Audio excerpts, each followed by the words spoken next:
বিএনপির নতুন মন্ত্রিসভায় কারা থাকছেন? বাংলাদেশের ১৩তম সংসদ নির্বাচন শেষ। এখন সবার মনে একটাই প্রশ্ন, কেমন হবে বিএনপির নতুন মন্ত্রিসভা? তারেক রহমানের নেতৃত্বে কারা পাচ্ছেন গুরুত্বপূর্ণ মন্ত্রণালয়ের দায়িত্ব? আজ আমরা বিশ্লেষণ করব বিএনপির সেই সম্ভাব্য ক্যাবিনেট নিয়ে, যেখানে থাকছে অভিজ্ঞতা আর তারুণ্যের এক বিশাল চমক। ভিডিওটি শেষ পর্যন্ত দেখুন, কারণ তালিকায় এমন কিছু নাম আছে যা আপনাকে অবাক করবে। নির্বাচনে বিপুল জয়ের পর এখন আলোচনার কেন্দ্রে নতুন মন্ত্রিসভা। দলীয় সূত্রে জানা গেছে তারেক রহমান একটি ভারসাম্যপূর্ণ মন্ত্রিসভা গঠন করতে যাচ্ছেন, যেখানে অভিজ্ঞদের মধ্যে সবার আগে নাম আসছে মহাসচিব মির্জা ফখরুল ইসলাম আলমগীরের। এছাড়া গুরুত্বপূর্ণ মন্ত্রণালয়ের দায়িত্বে দেখা যেতে পারে ডক্টর খন্দকার মোশাররফ হোসেন এবং ডক্টর মঈন খানকে। অর্থ বা পররাষ্ট্র মন্ত্রণালয়ে আসতে পারেন আমির খসরু মাহমুদ চৌধুরী। পাশাপাশি সালাউদ্দিন আহমদ, মির্জা আব্বাস এবং ইকবাল হাসান মাহমুদ টুকুর মতো হেভিওয়েট নেতারাও থাকছেন এই তালিকায়। তারেক রহমানের এবারের লক্ষ্য শুধু অভিজ্ঞতা নয়, বরং নতুন রক্ত সঞ্চালন করা। মন্ত্রিসভায় জায়গা পেতে পারেন সাবেক তুখর ছাত্র নেতারা। আলোচনায় আছেন শহীদ উদ্দিন চৌধুরিয়ানি, আমানুল্লাহ আমান এবং রুহুল কুদ্দুস তালুকদার দুলু। এছাড়া নতুন মুখ হিসেবে ব্যারিস্টার কায়সার কামাল এবং অনিন্দ ইসলাম অমিতের নামও বেশ জোরে সোরে নেওয়া হচ্ছে। এটি মূলত দেশের তরুণ সমাজকে রিপ্রেজেন্ট করার একটি বড় পদক্ষেপ বলে মনে করা হচ্ছে। সবচেয়ে ইন্টারেস্টিং পার্ট হলো টেকনোক্রেট কোটা, যারা সরাসরি নির্বাচনে অংশ নেননি কিন্তু দলের জন্য অপরিহার্য, তাদের এখানে রাখা হচ্ছে। তালিকায় আছেন দীর্ঘদিনের সংগ্রামী নেতা রুহুল কবির রিজভী। বিশেষজ্ঞ হিসেবে আসতে পারেন সাবেক সচিব ইসমাইল জবিউল্লাহ।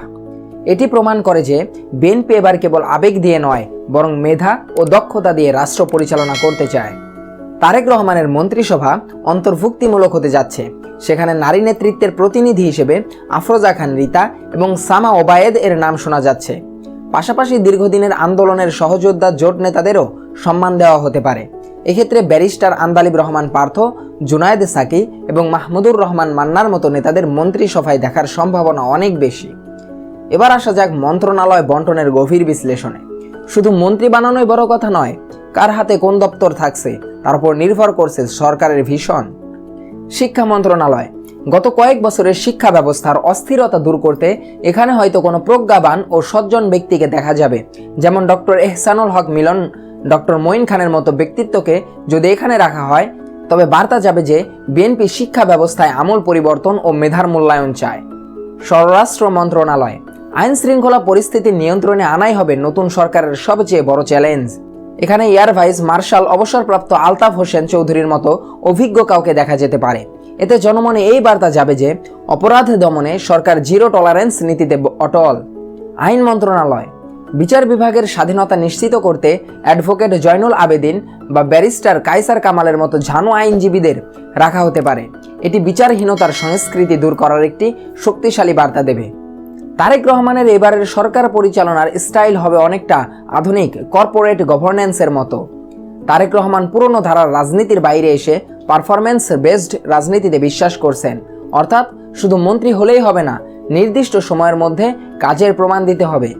তার স্টাইল হবে ডাইরেক্ট সুপারভিশন বা সরাসরি তদারকি। তিনি প্রতিটি দপ্তরের কাজের ওপর নিবিড় পর্যবেক্ষণ রাখবেন এবং ডিজিটাল প্রযুক্তির মাধ্যমে স্বচ্ছতা নিশ্চিত করতে চাইবেন। এক কথায় তিনি একটি জবাবদিহিমূলক সরকার প্রতিষ্ঠা করতে চান। এই মন্ত্রিসভা কি বিএনপির ভেতরের কোন্দল কমাবে না বাড়াবে? এটি একটি বড় প্রশ্ন। যখনই অভিজ্ঞ আর তরুণদের সমন্বয় করা হয়, তখন কিছুটা মান অভিমানের সুযোগ থাকে। তবে তারেক রহমান এবার ত্যাগী এবং আন্দোলন সংগ্রামে সক্রিয় নেতাদের মূল্যায়নের যে ইঙ্গিত দিয়েছেন, তাতে দলের ভেতরে বিদ্রোহের সম্ভাবনা কম। বরং যারা দীর্ঘ সময়ে রাজপথে মার খেয়েছেন, তাদের মন্ত্রিসভায় জায়গা দেওয়া হলে কর্মীদের মধ্যে একটি ইতিবাচক রিওয়ার্ড সিস্টেম কাজ করবে। এটি দলের চেইন অফ কমান্ডকে আরও শক্তিশালী করবে বলেই রাজনৈতিক বিশ্লেষকদের ধারণা। সবশেষে আলোচনা করা যাক সাধারণ মানুষের প্রত্যাশা নিয়ে।